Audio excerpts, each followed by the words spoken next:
also when you think about people with autism and ADHD, we already lack emotional regulation. Like our frontal lobe's already not great at emotionally regulating ourselves. So as soon as all those hormones drop and you're starting to feel more cortisol, everything is far worse. Yeah. Like also the overthinking for me is insane. Like the ruminating thoughts of negative, intrusive thoughts, awful things. Yeah.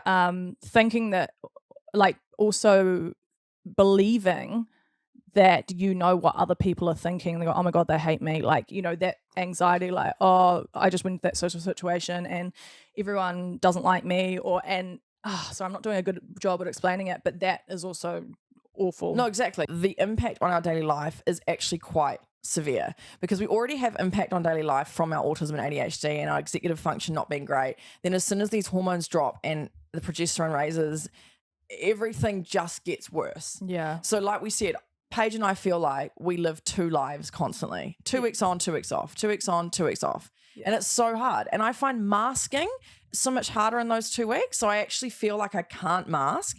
And then I feel like everyone can see me for who I am. Yes. And I get really self-conscious. Yeah. And it's really confusing in my head. Yeah. And then I think I'm not masking well, but I think I still do an okay job. But then like you feel like a naked person in the headlights. That's not the right saying. I've just mashed up 2 sayings. No, I get it. You know? I know you feel like a deer in the headlights and you feel naked.